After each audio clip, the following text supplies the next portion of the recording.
In the sweltering heat of a Mississippi summer night in 1859, four powerful white men would experience a terror they never imagined possible. But to understand that night of reckoning, we must first journey back 17 years to where it all began, not with violence, but with knowledge, patience, and an unbreakable spirit. The year was 1842. The slave ship Providence, a vessel whose name mocked the misery within its hull, arrived at New Orleans harbor carrying its cargo of human souls. Among the 203 African captives who were dragged onto American shores was a young Yoruba girl, barely 15 years old. Her birth name was Ayotunde, meaning joy has returned. But the slave traders couldn't be bothered with African names. They scrawled Esther on the auction papers and sold her for $575 to a Virginia plantation owner named Marcus Whitfield. What made Esther exceptional wasn't immediately visible to her captors. They saw just another field hand, another body to exploit. They couldn't see what lived inside her mind, a vast repository of ancient medical wisdom passed down through countless generations of Yoruba healers. In her homeland, Esther had been trained from childhood by her grandmother, a revered medicine woman who served tribal chiefs and royalty. By age 12, Esther could identify over 300 medicinal plants by sight, smell, and taste. She understood human anatomy with a precision that rivaled formerly trained physicians. She knew the sacred art of midwifery, how to guide new life into the world while preserving the mother's health. The Middle Passage had stolen Esther's freedom, her family, her entire world. But it could not steal what resided in her memory. Every herbal remedy, every surgical technique, every secret of life and death remained locked safely in her consciousness, waiting for the right moment to emerge. For the first 2 years in Virginia, Esther kept her abilities hidden. She worked Whitfield's tobacco fields alongside other enslaved people, her hands bleeding from the repetitive labor, her back aching from dawn to dusk toil. But while her body worked, her mind observed everything. She studied which plants grew wild in Virginia's forests. She watched how white doctors treated illnesses, often making patients worse with their ignorance. She learned English by listening carefully to conversations. She memorized the rhythms and routines of plantation life. Most importantly, she survived. Survival was its own form of resistance. Everything shifted in the spring of 1844, when Whitfield's wife, Margaret, went into premature labor. The local physician, Dr. Nathaniel Cross, was summoned, but he was incompetent, a drunkard who had purchased his medical credentials from a diploma mill. The baby was in breech position, and Margaret was hemorrhaging. Her screams echoed through the plantation as Dr. Cross fumbled with his instruments, clearly out of his depth. Esther was in the kitchen preparing meals when she heard those screams. Something ancient awakened within her, a calling that transcended her enslavement. She set down her knife, wiped her hands, and walked purposefully toward the birthing chamber. "Where do you think you're going, girl?" a house slave hissed at her. "To save a life," Esther replied calmly. She pushed past the protesting servants and entered the room where Margaret lay dying. Dr. Cross looked up, indignant. "Get this field Negro out of here!" But Marcus Whitfield, watching his wife slip away, was desperate. "Let her try. Margaret is dying anyway." What Esther accomplished in the next 43 minutes would alter the entire trajectory of her life. She ordered hot water and clean linens, basic sanitation that Dr. Cross had neglected. She washed her hands thoroughly, a practice unheard of in 1844 America. Then, with hands as steady as her grandmother's had been, she examined Margaret with professional precision. The diagnosis was immediate: complete breech presentation with cord prolapse. Without surgical intervention, both mother and baby would die within the hour. But Esther didn't need surgery. She had her grandmother's teachings and her own skilled hands. "Hold her steady," Esther commanded, her voice carrying an authority that made even the white women present obey. For 38 careful minutes, Esther performed internal manipulation, gently turning the infant within the womb. It was excruciating for Margaret, but Esther worked with such confident precision that everyone in the room fell silent, mesmerized by her expertise. When the baby boy finally emerged, healthy, crying, perfect, the room erupted in shocked relief. Margaret survived. The infant thrived. And Marcus Whitfield realized he possessed a treasure far more valuable than a tobacco field worker. Within days, Esther's status transformed completely. She was moved from the slave quarters into a small but private cabin near the main house. Her ragged field clothes were replaced with clean dresses. She was given better food, basic medical supplies, and a new designation: plantation midwife. For 3 years in Virginia, Esther attended difficult births throughout the county. White women who wouldn't allow a black person to sit at their dining table nevertheless trusted Esther with their lives during childbirth. She delivered 19 babies in Virginia without losing a single mother or child, a remarkable feat in an era when maternal mortality rates were staggeringly high. But being valuable didn't mean being safe. Esther was still property, still vulnerable to every cruelty and violation that enslavement entailed. She endured what she had to endure, stored every indignity in her memory, and continued to perfect her craft. In 1847, Whitfield's financial troubles caught up with him. Failed investments and gambling debts forced him to liquidate his assets. At age 22, Esther found herself on the auction block once more, sold to the highest bidder for $1,150. Colonel Augustus Thornhill of Mississippi was that bidder. He had traveled to Virginia specifically seeking a skilled midwife. His wife, Victoria, had suffered 2 miscarriages with devastating local doctors, and Thornhill wanted an heir. He'd heard rumors about Esther, the miracle worker who never lost a mother or child. As Esther was loaded into a wagon bound for Mississippi, she looked back at Virginia one final time. She had survived 2 states, multiple masters, countless humiliations.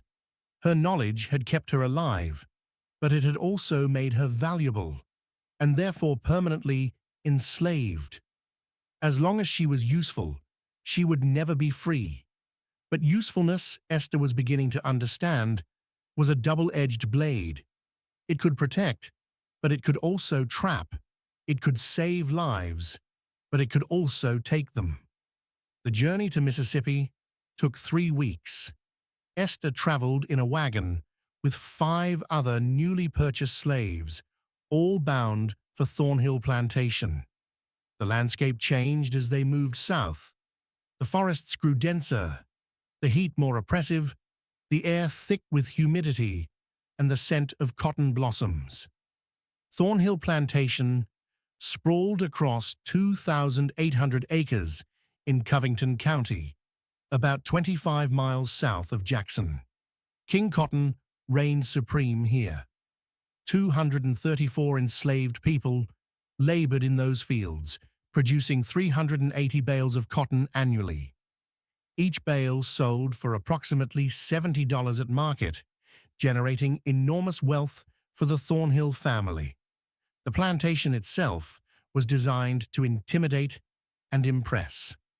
The main house rose 3 stories tall, with imposing white columns visible from miles away.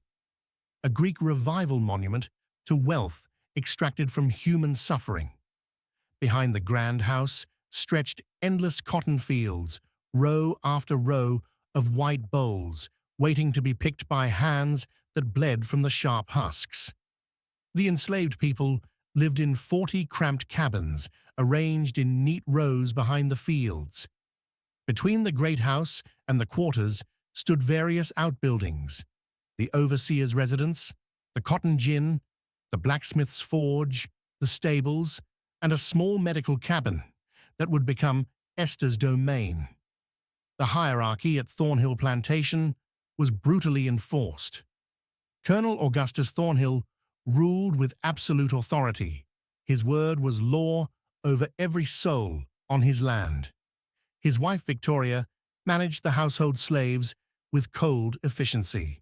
Their son Edmund, 24 years old when Esther arrived, was being groomed to inherit the empire and had already adopted his father's cruelty. The overseer, a poor white man from Alabama named Jacob Crawford, compensated for his low social status by brutalizing those beneath him with creative enthusiasm. And Dr. Martin Ashford, the plantation physician, was a failed surgeon from Boston who had fled north after too many questionable patient deaths, finding in Mississippi a place where his experiments on black bodies would never be questioned or prosecuted. Into this world of carefully maintained terror, Esther arrived with her medical knowledge, her survival instincts, and a growing understanding that her skills could be weapons as easily as they could be healing tools. Her first task was delivering Victoria Thornhill's third attempt at producing an heir. Victoria was 39 years old. Over the next 11 years, from 1848 to 1859, Esther delivered 38 white babies without losing a single one. She became legendary throughout Mississippi, the miraculous black midwife that wealthy planters competed to access. Her reputation grew with each successful birth, each saved mother, each healthy infant. But that special treatment also meant something darker. It meant that Colonel Thornhill, his son Edmund, Overseer Crawford, and Dr. Ashford all believed Esther belonged to them. Not just her labor, but her body, her dignity, everything. The first violation occurred when Esther was 24 years old. She had been at Thornhill Plantation for 2 years. She had delivered 4 white babies successfully. She had earned respect from the white women she served and a degree of protection from field labor. She was in her medical cabin organizing supplies when Colonel Thornhill entered without knocking.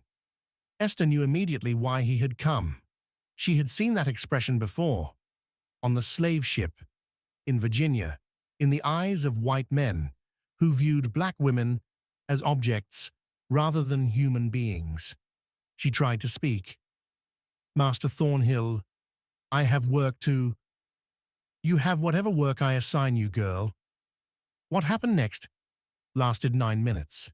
Esther counted every second, a survival technique her grandmother had taught her. When pain comes, quantify it, make time concrete, refuse to disappear into the horror. 540 seconds. When it ended, Colonel Thornhill adjusted his clothing and said, "You're good at your work, Esther. Keep delivering healthy babies, and we'll get along fine." But getting along meant enduring regular violations, once a month, sometimes more frequently, and not just from Thornhill. His son Edmund started when he turned 26. Overseer Crawford considered it a job privilege. Dr. Ashford, who should have known better, who had medical training, who understood consent, was perhaps the worst because he approached his violations with clinical detachment, as though Esther were a medical specimen rather than a human being. For 12 years, Esther endured. She had no meaningful choice.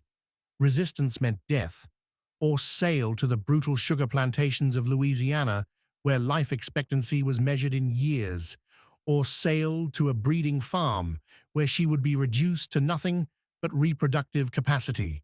She was trapped. But during those 12 years, something was growing inside her mind, not just knowledge, but a plan. She learned every detail of her rapists' routines. She studied their vulnerabilities, their fears, their weaknesses. She memorized which herbs could heal and which could harm in larger doses. She learned that the same scalpel that cut an umbilical cord could cut other things. She understood that hands trained to bring life into the world could also take life out of it. And she waited with the infinite patience her grandmother had taught her. Patience, her grandmother used to say, is the virtue of those who cannot yet strike but know their moment will come. Esther didn't know that her moment of striking was approaching rapidly, carried forward by forces she couldn't control. That moment would arrive not through her choice, but through an act of such horrific cruelty that it would shatter whatever restraint still held her back. In the slave quarters, Esther had built something precious. Despite everything, a chosen family. There was Aunt Clara, 70 years old, who had been delivering babies since before Esther was born and taught her about American plants that corresponded to African medicines. There was Thomas, a skilled blacksmith, gentle and strong, who became Esther's husband in a ceremony that had no legal standing but carried infinite spiritual weight. And there was Hope, their daughter, born in 1851, when Esther was 28 years old. Hope was 8 years old in 1859. She was intelligent, curious, and beautiful. She had her mother's healing instincts and her father's kind heart. Esther and Thomas protected her fiercely, kept her close, taught her to be invisible to dangerous white eyes. In the quarters at night, Esther taught Hope everything her grandmother had taught her: plant names, anatomical knowledge, healing prayers in Yoruba that Hope memorized phonetically and preserved faithfully even without understanding their meaning. Hope was Esther's reason for enduring, for surviving, for maintaining her sanity through 12 years of violation and degradation. Hope represented the future, the possibility that this accumulated knowledge would continue beyond Esther's own life. On August 15th, 1859, that future was murdered. August in Mississippi is brutal. The heat sits heavy and oppressive, the humidity so thick you can taste it with every breath. The cotton fields shimmer in waves of heat, and the enslaved people who work those fields move slowly, conserving energy, trying to survive another day under the merciless sun.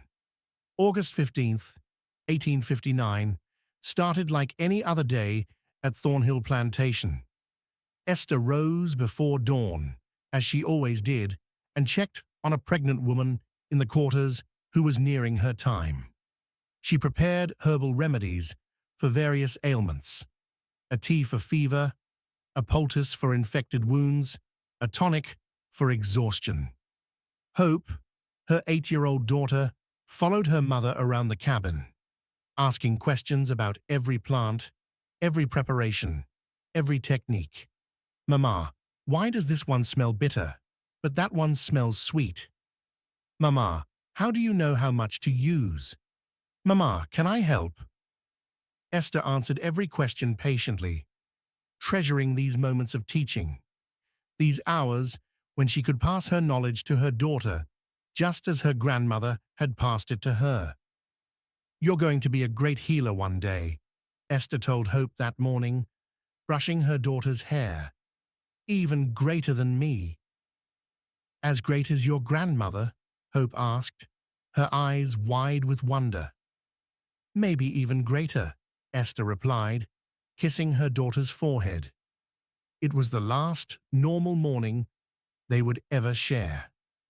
That afternoon, Esther was called to a difficult birth 20 miles away. A plantation owner's daughter was in premature labor, and the family's regular doctor was unavailable. They sent for Esther.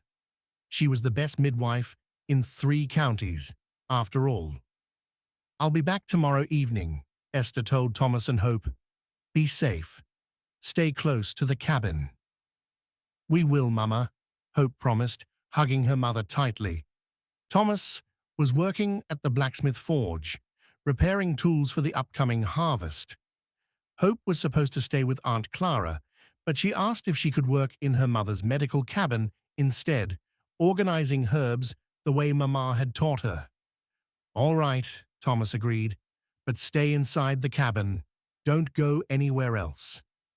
"I promise, Papa." It was picking season. The brutal months when every enslaved person over age 7 worked the cotton fields from sunrise to sunset. 16-hour days under the punishing sun. Hands bleeding from the sharp cotton bolls, backs aching from the endless bending and reaching. Edmund Thornhill, now 36 years old, drunk on his father's whiskey and his own sense of limitless entitlement, had been watching Hope for weeks. He had seen her helping her mother, had noticed she was growing from a child into something else, had decided she was his to take whenever he chose. That afternoon, while Esther was 20 miles away, delivering another white woman's baby, while Thomas was at the forge, while Aunt Clara was helping in the cotton fields, Edmund found Hope alone in the medical cabin. She was organizing dried herbs into small cloth bags, humming a Yoruba song her mother had taught her, completely unaware of the danger approaching. Edmund entered without knocking. Hope looked up, surprised but not yet frightened. Edmund Thornhill was the master's son. She had been taught to be respectful, to obey. "Hello there, little Hope," Edmund said, his words slurred by afternoon whiskey. "Where's your mama?"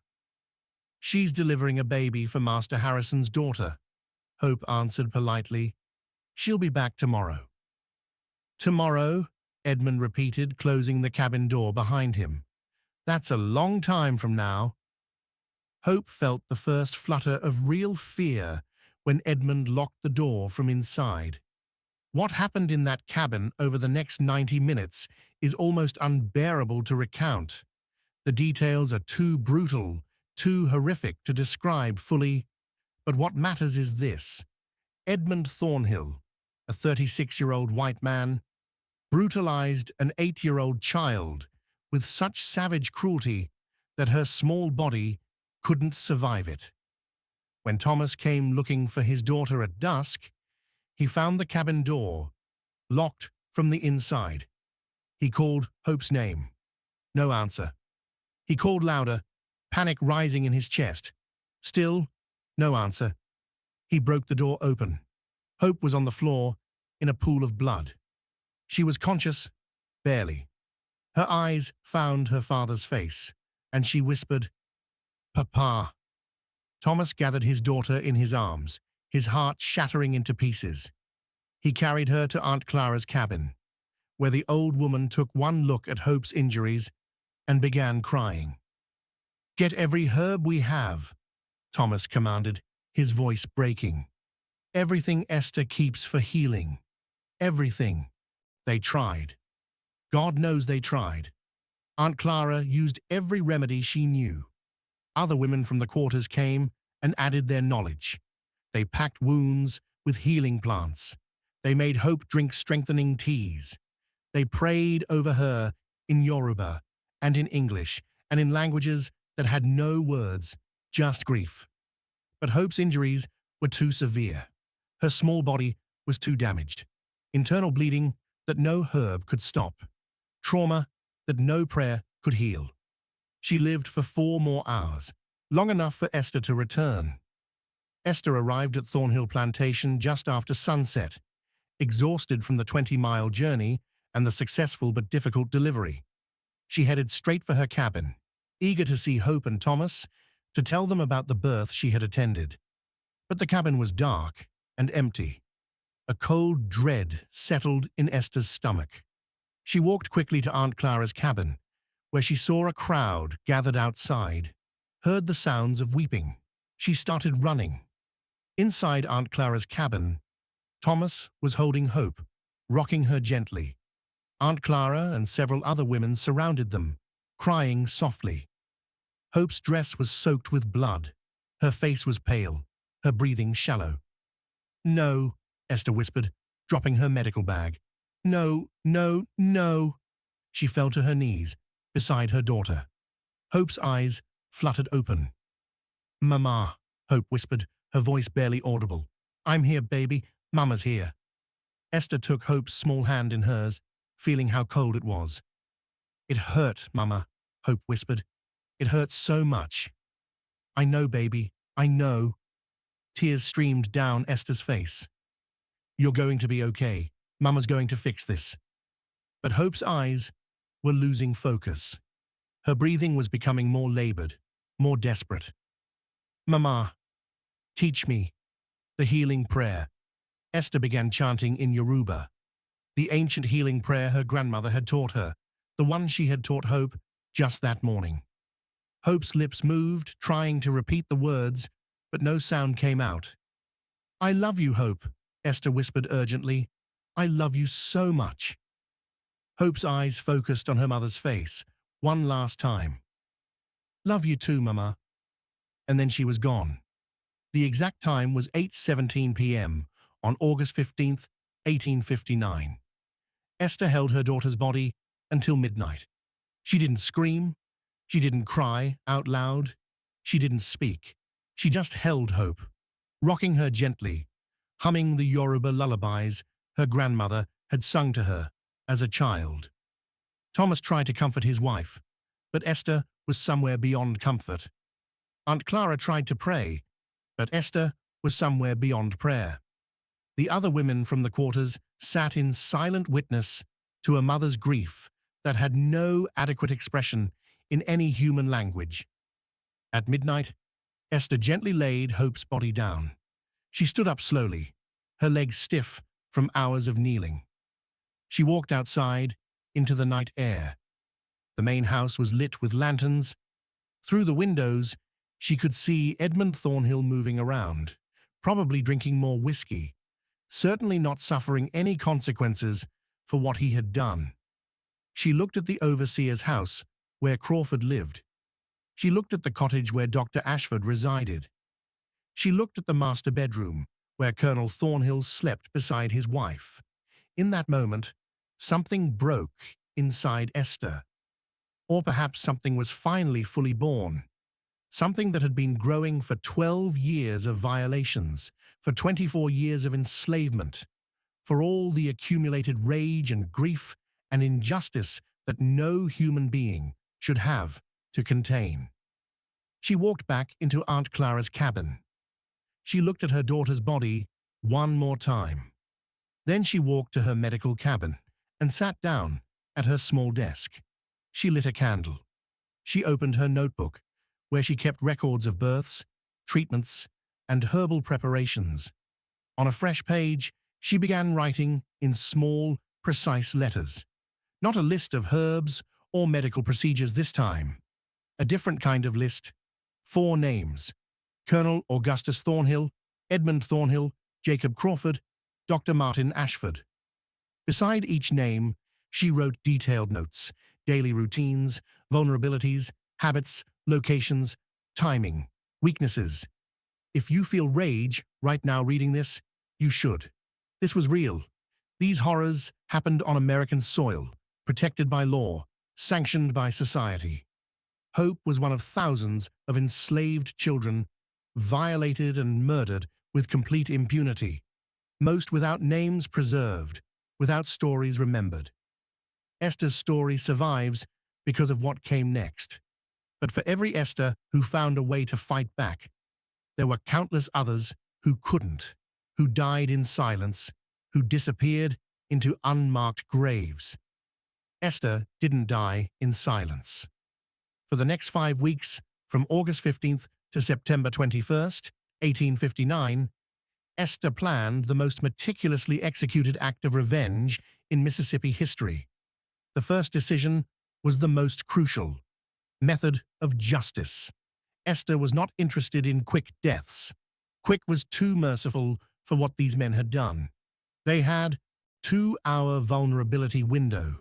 She would need only 25 minutes. Edmund Thornhill, 36 years old, was less predictable in his daily routine, but more vulnerable due to his drinking. Every night, Edmund consumed himself into unconsciousness. He typically passed out between 10 p.m. and 11 p.m., stupefied by bourbon and laudanum. He slept through virtually anything. His bedroom was at the end of the hall, away from his parents' chamber. The house slaves joked that Edmund could sleep through a hurricane. Esther wouldn't rob him. She would take something far more valuable than money. Jacob Crawford, the overseer, 42 years old, lived alone in a house positioned between the main residence and the slave quarters. He was normally a light sleeper, a violent man, physically strong. But he had one significant weakness. Every Saturday night, Crawford visited a widow in the next county, returning around 2 a.m. drunk and exhausted. His horse knew the way home, even when Crawford was barely conscious. He would stable the horse himself, refusing help even in his inebriated state, then stumble to his bed and collapse without even removing his boots. Esther had observed this pattern for over a decade. Saturday nights, Crawford was helpless. Dr. Martin Ashford, 58 years old, was the most dangerous target because he was typically the most sober and alert. He lived in a cottage near Esther's medical cabin. He kept irregular hours, often awake until 3 or 4 a.m., reading medical journals, drinking coffee, occasionally performing late-night examinations of enslaved women under the guise of medical necessity. But Ashford had one absolute routine. Every morning at 5:45 a.m., he took a 30-minute walk to the creek to collect fresh water for his morning coffee and washing. He claimed the walk invigorated him before beginning his daily rounds. He was always alone, always unarmed, always vulnerable in the pre-dawn darkness. 4 men, 4 windows of vulnerability, 1 night to execute justice. Esther chose Saturday, September 21st, 1859. Crawford would return drunk at 2 a.m. Ashford would walk to the creek at 5:45 a.m. Between those hours, she would handle Thornhill and Edmund. But methodology was only half the plan. She also needed pharmaceutical assistance. Step 2. Prepare the chemical arsenal. Esther had access to the plantation's entire medical supply, plus her own extensive collection of herbs. Over 5 weeks, she prepared a cocktail of substances that would make her surgical revenge possible. For Thornhill, Edmund, and Crawford, she created a powerful paralytic derived from water hemlock root combined with a muscle relaxant extracted from Jimson weed. The mixture would paralyze voluntary movement while leaving the victim fully conscious and able to experience every sensation, especially pain. Esther tested the dosage carefully on 4 rats captured from the storage buildings. She achieved perfect results: complete paralysis, lasting approximately 45 minutes while maintaining full sensory awareness and consciousness. The beauty of this paralytic was profound. Victims could feel everything, could think clearly, could understand exactly what was happening to them, but couldn't scream, couldn't fight, couldn't resist. They would be trapped in their own bodies, experiencing violation with complete awareness and absolute helplessness. Exactly what Hope had experienced, exactly what Esther had experienced for 12 years. Perfect symmetry. For administering the paralytic, Esther prepared 4 identical syringes, each filled with precise dosage calculated by body weight. She had legitimate access to morphine syringes from her medical supplies. No one would question a midwife possessing injection equipment. She also prepared smelling salts to ensure victims stayed conscious throughout their ordeal, and a topical numbing agent to apply to her own hands to prevent accidental contamination during the procedures. Step 3. Prepare the surgical instruments. Esther's medical kit contained everything necessary: surgical scalpels freshly sharpened, forceps for grasping tissue, surgical scissors for cutting, needle and catgut thread for suturing, and cauterizing irons for preventing fatal bleeding. 5 weeks before the act, Esther began sterilizing her instruments daily in boiling water, sharpening the blades to perfection. She practiced the complete procedure on animal carcasses obtained from the plantation butcher: sheep, pigs, goats. She performed the full operation 23 times until her movements became pure muscle memory, until she could complete the entire procedure in under 4 minutes with her eyes closed if necessary. Human anatomy would present slight variations, but the fundamental principles were identical: incise, clamp, sever, cauterize, suture, clean, efficient, surgical. She packed her instruments in a leather roll, the same one she carried to every birth. No one would question the midwife carrying her medical bag. Step 4. Create alibis. Esther understood she would be the obvious first suspect: an enslaved woman, a midwife with access and knowledge, the mother of a recently murdered child. The connection was transparent. But she also understood something crucial about white Mississippi society in 1859. Their racism would serve as her camouflage.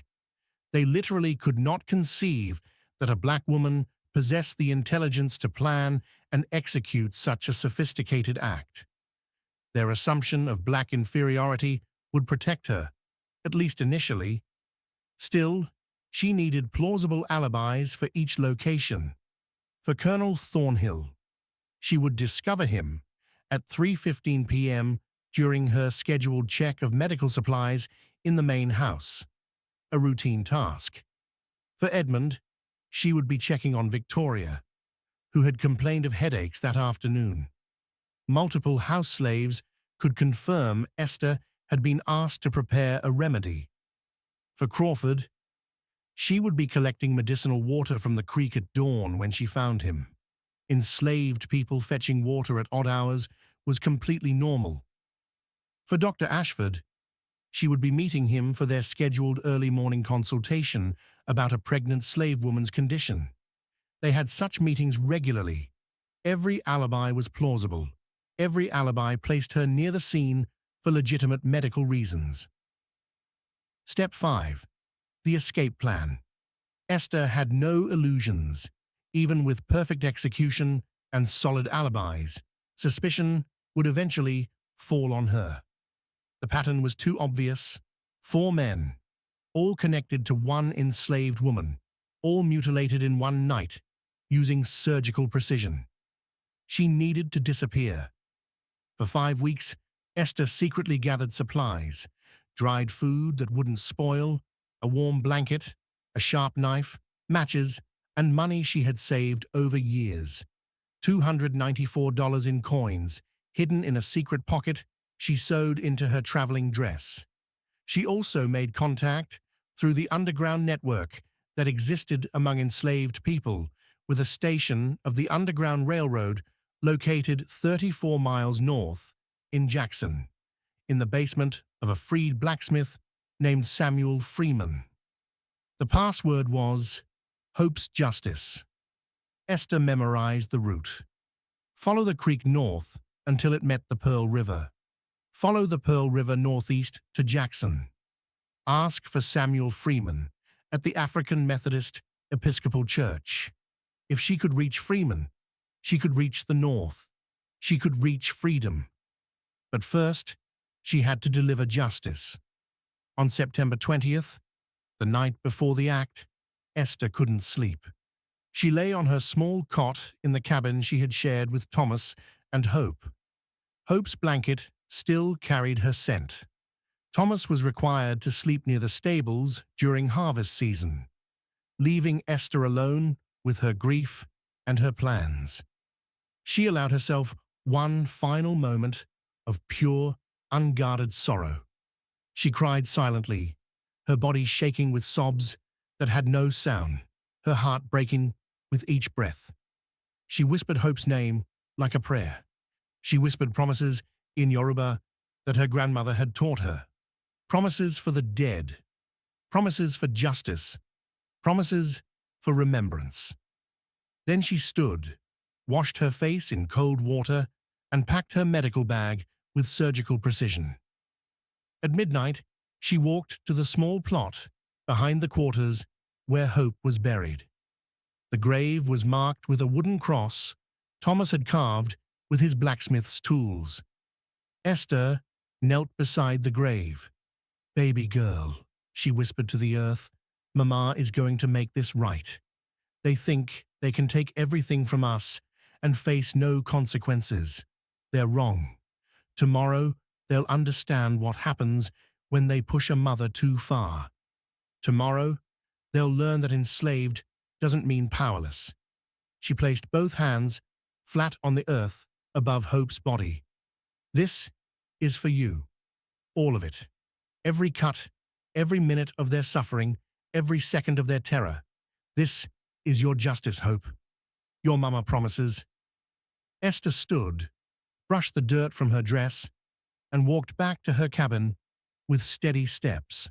She lit a candle and prepared for the most surgically precise night of her life. At 1 p.m., Colonel Thornhill retired to his study for his daily post-lunch nap, as predictable as the sunrise. Esther waited 30 minutes, ensuring he was deeply asleep and thoroughly sedated by his customary bourbon consumption. Then she walked calmly to the main house, entered through the kitchen entrance as she always did, nodded politely to the house slaves, and made her way around to the rose garden. The study window opened silently with gentle pressure, exactly as she knew it would. Colonel Augustus Thornhill was asleep in his leather chair, head tilted back, mouth open, snoring heavily.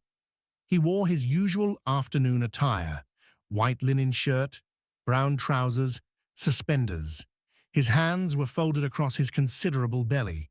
She stood at the window, watching him sleep, and felt absolutely nothing.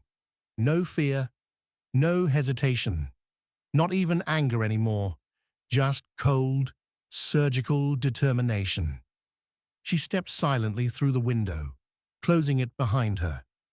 She removed a syringe from her medical bag, approached Thornhill from behind, and with the professional precision of someone who had administered hundreds of injections, she inserted the needle into his neck and depressed the plunger. Thornhill's eyes flew open. He tried to move, tried to shout, but the paralytic was already circulating through his bloodstream. Within 30 seconds, his entire body was immobilized. Only his eyes could move, and they moved frantically, finding Esther's face, recognizing her, filling first with confusion and then with dawning terror. Perfect. Esther walked around the chair to face him directly. She wanted him to see her clearly, to understand exactly who was about to unmake him. "Colonel Thornhill," she said quietly, her voice steady and cold as winter stone. "You're wondering what's happening. Let me explain with perfect clarity. I've just administered a paralytic compound derived from water hemlock and Jimson weed. You cannot move, you cannot speak, but you can feel everything, and you will." His eyes widened further, understanding beginning to dawn like a terrible sunrise. Thornhill's eyes were bulging now, sweat breaking out across his frozen face despite the room's coolness. He knew what was coming. "Tonight, I'm going to take from you what you took from me. Your ability to violate, your manhood, your future generations. I'm going to unmake you, Colonel, using the same skills you've profited from for 12 years. Esther moved with surgical efficiency. She unbuttoned Thornhill's trousers, exposing him. She took smelling salts from her bag and waved them under his nose, ensuring he was fully conscious and alert for what came next. Then she began, the scalpel cut with razor precision. Esther had practiced this procedure 23 times on animal carcasses. Her hands were steady, her movements practiced and sure. She made the first incision. Thornhill's paralyzed body couldn't scream, but his eyes screamed, bulging with agony and horror beyond description. "You're feeling that, aren't you?" Esther asked with clinical detachment. "That's pain. That's violation. That's absolute helplessness. That's what Hope felt. That's what I felt 140 times." She worked methodically. Cut, clamp, cut again. The forceps grasped, the scissors severed. 3 minutes and 34 seconds from first incision to complete castration. Thornhill's eyes rolled back in his head. Esther administered smelling salts again, forcing him back to consciousness. She wanted him fully present for all of it. "No passing out," she said firmly. "You stay here. You feel this. You understand this." She held up the severed tissue in her forceps, displaying it to him like a trophy. "This is what you weaponized for 64 years. It's nothing now, just meat, just garbage that belongs on the floor." She dropped it and began the final steps. Cauterization with a heated iron to prevent fatal bleeding, then careful suturing of the wound. She didn't want him to die. Not yet. She wanted him to live with this, to wake tomorrow and remember, to spend the rest of his life unable to perform the act that had defined his power over women since adolescence. The cauterization took 80 seconds. The smell of burning flesh filled the study. Thornhill's eyes streamed with tears, his face contorted in frozen agony. Esther sutured the wound with careful tight stitches. When finished, she cleaned her instruments with professional thoroughness, packed them back in her medical bag, and stood looking down at Colonel Thornhill. "The paralytic will wear off in approximately 35 minutes, she informed him. "You'll be able to move again. You'll be able to scream. By then, I'll be gone from this room. You can tell people what happened, or you can lie. But either way, you'll never rape another woman. You'll never father another child. You'll never use your body as a weapon again." She leaned close to his ear and whispered, "Hope says hello from the other side. She's waiting for you in whatever hell you believe in." Esther walked calmly to the window, climbed through, closed it behind her, and disappeared into the rose garden. Time elapsed. 16 minutes. 3 targets remaining. Target 2. Edmund Thornhill. Esther returned to her cabin, washed her instruments thoroughly in boiling water, changed her blood-stained apron, and waited. At 7:45 p.m., right on schedule, a house slave arrived at her door with a message from Victoria Thornhill. She had a severe headache and wanted Esther to prepare a remedy. Perfect. Esther prepared chamomile and valerian tea, placed it on a silver tray, and walked to the main house. Victoria was in her sitting room, complaining about the oppressive heat. Esther served the tea, listened attentively to Victoria's litany of minor complaints, then mentioned casually, "Mistress, while I'm here, I should check my medical supplies in the linen closet. I'm running low on birthing cloths." "Fine, fine." Victoria waved her away dismissively, already sipping her tea. Esther climbed the stairs to the second floor. The hallway was empty. Most house slaves were preparing dinner. Edmund's room was at the far end. Door closed.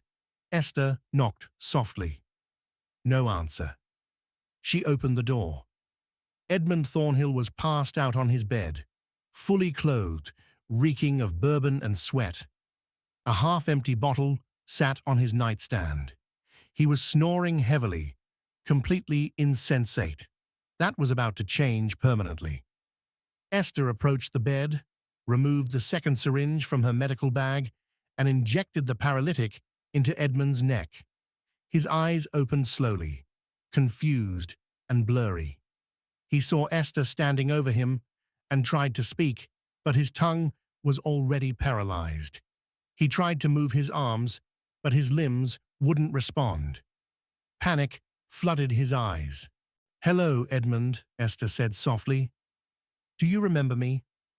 I'm the mother of the child you murdered 5 weeks ago." Recognition and terror washed across his face. Esther set her medical bag on the bed and began removing instruments again. Scalpel, forceps, scissors, cauterizing iron, thread. "I performed this same procedure on your father about 6 hours ago," she said conversationally. "He's downstairs right now, probably in agony, probably trying to decide whether to admit what happened or fabricate some accident story. Either way, he's no longer a man in the way he understands manhood." She unbuttoned Edmund's trousers with clinical efficiency. "Now, it's your turn." Edmund's eyes went wild with terror, darting desperately around the room, searching for escape or help, finding neither. The paralytic held him absolutely immobile.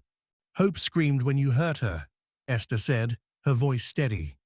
"The slaves in the next cabin heard her screaming for 90 minutes, but no one came to help because we're not allowed to interfere with white people's business. She screamed for you to stop. She cried for her mama." Edmund's eyes bulged impossibly wide. His body tried desperately to convulse in agony, but the paralytic held him rigid. Only his eyes and the veins bulging in his neck revealed the intensity of his suffering. Esther continued, working with surgical precision. "What kind of monster does that? What kind of creature? Cut, clamp, sever." Her movements were even faster this time, muscle memory perfected.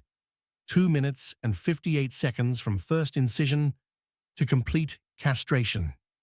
She held up the severed tissue, forcing him to look at it. "This is what you used to murder my baby. Look at it. Nothing. Just meat. Just garbage." She dropped it on the floor beside the bed, then cauterized and sutured the wound with the same professional care she'd given his father. When finished, she leaned close to Edmund's paralyzed face. Tears were streaming from his eyes, running into his hair, soaking the pillow. "You'll live," she whispered. "You'll wake up tomorrow with this wound healing. You'll have to explain it somehow. You'll have to live the rest of your life knowing a black woman did this to you, and you couldn't stop her. You'll have to live knowing Hope had her justice, that her mama made sure you could never hurt another child." She wiped her instruments clean, packed her bag, unlocked the door, and walked calmly down the stairs. In the sitting room, Victoria asked, "Did you find your supplies?" "Yes, mistress," Esther replied with perfect composure. "Everything I needed." Time elapsed. 13 minutes. 2 targets remaining. Target 3, Jacob Crawford. Esther returned to her cabin and waited. At midnight, she lay down on her cot, fully dressed, medical bag packed beside her. She didn't sleep. She watched the darkness through her window, waiting for the sound of hoofbeats that would signal Crawford's return from his Saturday night visit. At 1:47 a.m., she heard the horse. Esther rose, took her medical bag, and walked silently through the darkness toward Crawford's house. She positioned herself behind the stables, where she could observe without being seen. Crawford was swaying dangerously in the saddle, barely conscious. He dismounted clumsily, nearly falling, catching himself on the stable door. He led his horse inside with fumbling, drunk movements, spent several minutes unsuccessfully trying to unsaddle the animal, then gave up and stumbled toward his house. Esther followed at a careful distance. Crawford's house was small and functional, 2 rooms built for utility, not comfort. He pushed the door open without bothering to light a lamp, stumbled directly to his bedroom, and collapsed face first on the bed without removing his boots. Within minutes, he was snoring. Esther waited 10 minutes to ensure deep unconsciousness, then silently pushed open his unlocked door and entered. Crawford's bedroom smelled of whiskey, sweat, and unwashed bedding. He was sprawled on his stomach, face turned to one side, arms hanging off the bed. This was the man who had whipped enslaved people for entertainment, who had raped dozens of women, who had sold children away from their mothers for profit, who had beaten an elderly man to death for moving too slowly, who had personally inflicted more suffering than could be calculated. Esther felt no mercy. She rolled Crawford onto his back. He was so intoxicated he barely stirred. She administered the paralytic injection to his neck. His eyes opened slowly, bloodshot and confused. He saw Esther standing over him and tried to sit up, but his body wouldn't respond. Confusion turned to alarm. "Hello, Mr. Crawford," Esther said coldly. "You're wondering why you can't move. I've paralyzed you.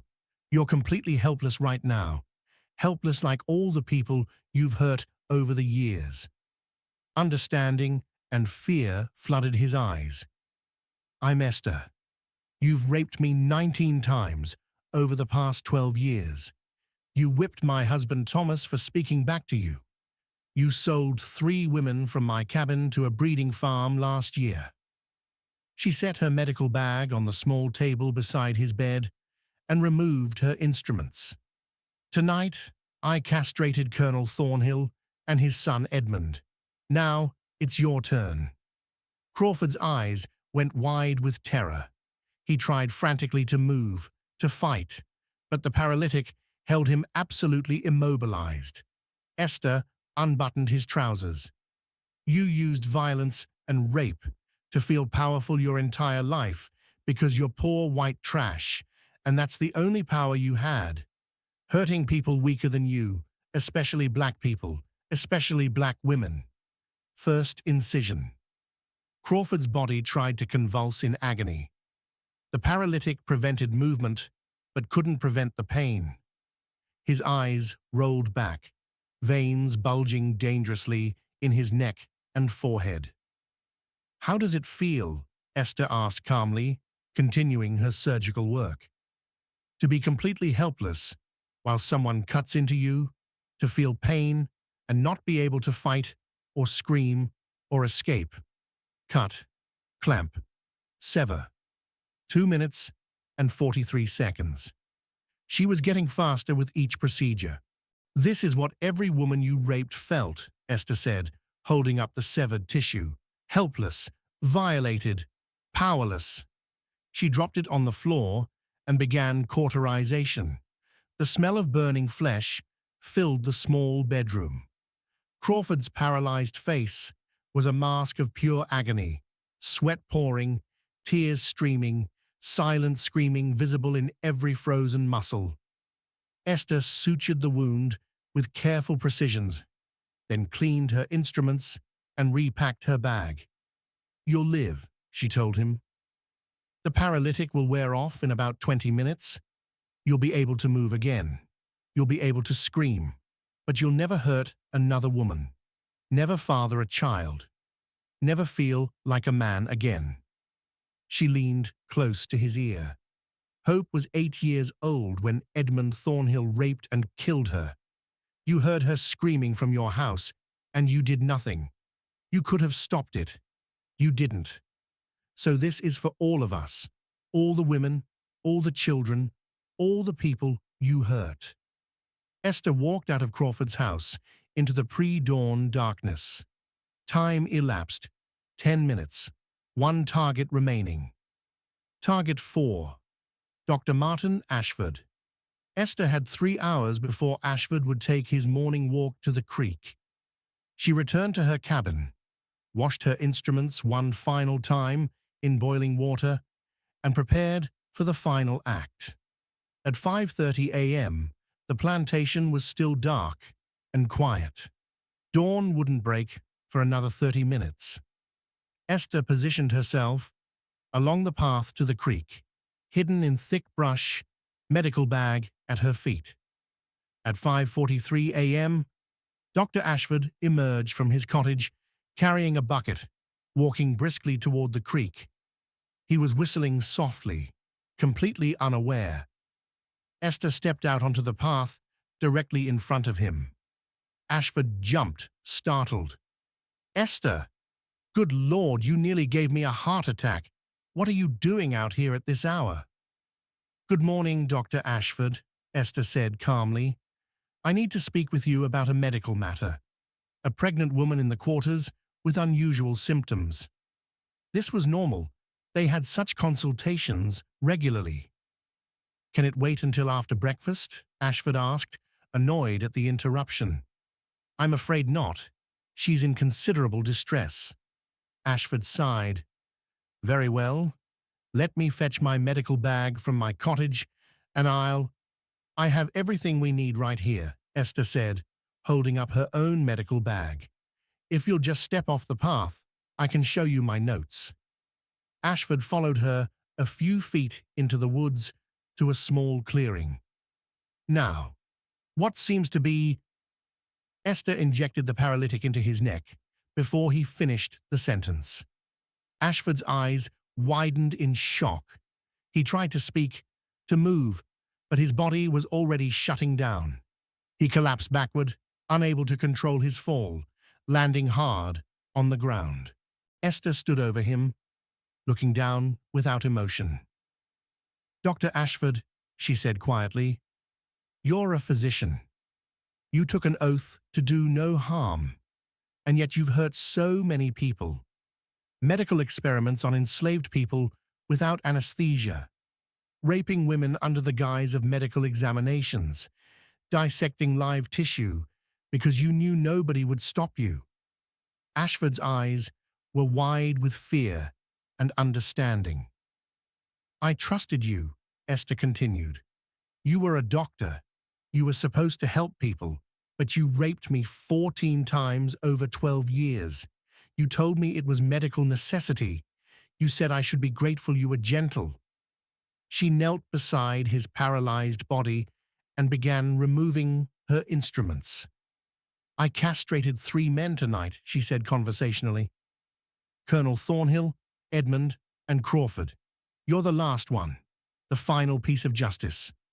Ashford tried desperately to move, to speak, to do anything. Nothing worked. Esther unbuttoned his trousers. "You're a doctor, so you understand exactly what I'm about to do. You understand the anatomy, the nerve structures, the pain receptors. You know precisely how much this is going to hurt." First incision.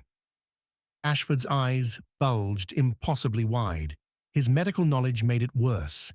He knew exactly what was being cut, exactly what was being severed, exactly what he was losing. "This is surgical revenge," Esther said, working with practiced efficiency. "The same precision you used in your medical experiments. The same care you took when you hurt people for your own curiosity." Cut, clamp, sever. 2 minutes and 37 seconds. Her fastest yet. She held up the severed tissue. "You won't be performing any more medical examinations on enslaved women, Dr. Ashford. You won't be experimenting. You won't be using your medical authority to commit rape." She dropped it beside his paralyzed body and began cauterization and suturing. When finished, she cleaned her instruments one final time and packed her medical bag. "The paralytic will wear off soon," she told him. "You'll be able to crawl back to your cottage. You'll survive this physically, but professionally, personally, you're finished. You're mutilated, unmanned, destroyed." She stood, looking down at the paralyzed physician with cold satisfaction. This is justice, doctor. Real justice. The kind that comes when the law fails, when society fails, when every system designed to protect the innocent fails completely. She straightened up, took one last look at the 4 severed pieces of tissue scattered across Mississippi, trophies of her surgical revenge, and walked away. Time elapsed. 8 minutes. Mission complete. The aftermath. By the time Esther returned to her cabin, dawn was breaking over Thornhill Plantation. The sky turned pink and gold. Birds sang their morning songs. The world looked peaceful and beautiful. Inside that beautiful morning, 4 white men were waking to a nightmare. Esther washed her surgical instruments one final time, packed them carefully along with her few possessions.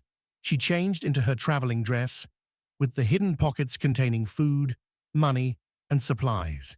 She walked one last time to Hope's grave. "It's done, baby girl," she whispered, kneeling beside the small wooden cross. "Justice is done. They can't hurt anyone else now. They'll live, but they'll live broken. They'll live knowing a black woman destroyed them, and they couldn't stop her." Esther placed her hand on the earth, covering her daughter. "Mama has to leave now. I can't stay here. They'll figure out it was me, and they'll kill me. But I'm not afraid. I got justice for you. That's all that matters. That's everything." She stood, took one last look at the cabin she had shared with Thomas and Hope, and walked north toward freedom.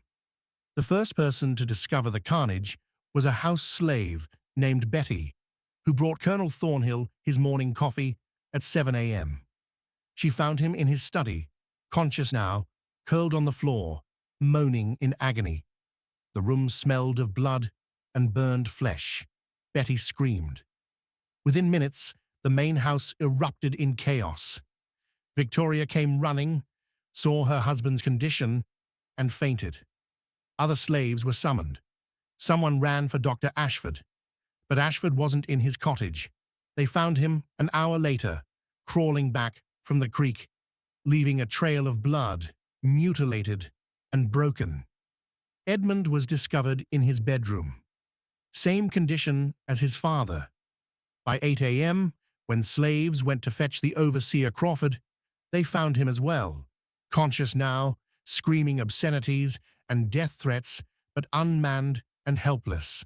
4 white men, all castrated, all mutilated, all on the same night with surgical precision. The horror and panic that swept through Thornhill Plantation, then through Covington County, then through the entire state of Mississippi, was unlike anything seen before. This wasn't a slave rebellion with weapons and numbers. This wasn't fire or poison or mass escape. This was surgical, precise, personal, terrifying in its cold efficiency, and everyone knew immediately who had done it. "Find Esther," Colonel Thornhill roared from his bed, where he lay in agony. "Find that woman and bring her to me." But Esther was already 43 miles away, following the creek north toward Jackson and the Underground Railroad, moving fast and silent through Mississippi woods. The plantation erupted into a frenzy. The slave quarters were searched violently. Every enslaved person was interrogated with brutality. Thomas, Esther's husband, was beaten and questioned for hours. "I don't know where she is," Thomas said truthfully. Esther had told him nothing to protect him. "She left before dawn. I don't know where she went." They organized hunting parties with bloodhounds. They searched the woods, the fields, neighboring plantations. They posted rewards, $1,500 for Esther's capture, dead or alive. But Esther had a 14-hour head start, and she knew how to move unseen through territory she had studied for 12 years. By nightfall on September 22nd, Esther reached the outskirts of Jackson. She found the African Methodist Episcopal Church, asked for Samuel Freeman, and gave the password, Hope's Justice. Samuel Freeman, a freed blacksmith in his 50s, looked at this small woman with the medical bag and saw immediately what she was: a fugitive, a fighter, a survivor. "You're the one," he said quietly. Word travels fast. 4 white men castrated in one night at Thornhill Plantation. Every slave patrol in Mississippi is hunting you. "I know," Esther said. "Can you help me?" Samuel studied her for a long moment, then smiled. "Sister, it would be my profound honor." That night, Esther descended into the basement of Samuel Freeman's house and joined the Underground Railroad. Within a week, she was in Tennessee. Within a month, she was in Kentucky. By December, she crossed into Ohio and freedom. She was never captured. She was never found. Legacy. Back in Mississippi, the aftermath of Esther's surgical revenge reverberated for years. Colonel Thornhill survived his injuries, but was never the same. The physical wound healed, but the psychological damage was permanent. He became paranoid, suspicious of every enslaved person. He sold half his slaves within a year, fearing another attack. He died in 1863, a broken, fearful man. Edmund Thornhill descended into severe alcoholism and died of liver failure in 1865, aged 42. Jacob Crawford left Mississippi and was never heard from again. Rumors said he became a hermit in Arkansas, unable to face society after being unmanned by a black woman. Dr. Martin Ashford's medical career ended the day Esther castrated him. No patient would see him. No hospital would employ him. He returned to Boston in disgrace and drank himself to death within 18 months. But the real impact was broader and deeper. Esther's act terrified slave owners across the entire South. If one enslaved woman could plan and execute such precise revenge, what else were enslaved people capable of? The myth of the passive, childlike Negro was shattered permanently. Insurance rates for slave owners increased. Security measures intensified. Paranoia spread like wildfire. And among enslaved people, Esther's story became legend. The story spread through underground networks, through spirituals sung in the quarters, through whispered conversations. A woman named Esther, who castrated 4 white men and disappeared like smoke. A mother who avenged her daughter. A healer who used her skills to deliver justice instead of babies. The details changed as the story traveled. In some versions, she killed 10 men. In others, she burned down the entire plantation. In still others, she led a massive rebellion. But the core truth remained. An enslaved woman had fought back with intelligence, skill, and surgical precision, and had escaped to freedom. Her story inspired others. In the years following 1859, there were 21 documented cases of enslaved people using medical knowledge to resist their oppressors across the Deep South. Poisonings, surgical mutilations, mysterious deaths of cruel masters. Some historians would later call it the Thornhill Plantation effect, though they rarely mentioned Esther by name in official records. After the Civil War during Reconstruction, an elderly black woman appeared in Mississippi claiming to be Esther. She was 68 years old, had lived in Ohio for 27 years, and came back to reclaim her story. She visited Hope's grave, placed flowers, whispered prayers in Yoruba. When asked if she regretted what she'd done, she said simply, "I regret that I couldn't do more. I regret that I could only stop 4 monsters when there were thousands. But I don't regret giving my daughter justice. I don't regret showing enslaved people we're not helpless. I don't regret proving that intelligence and skill are weapons more powerful than whips and chains." Esther died in 1880 in Cleveland, Ohio, at age 75, surrounded by the community of freed slaves she had helped through the Underground Railroad. She trained 17 midwives in her lifetime after gaining freedom, passing on her Yoruba medical knowledge to a new generation. She never remarried, She never had another child. Hope was her only baby, and avenging Hope was her life's defining act. On her tombstone, carved by her own instructions, are the words, Esther Healer, Mother, free 1805 to 1880. What can we learn from Esther's story? Over 165 years later.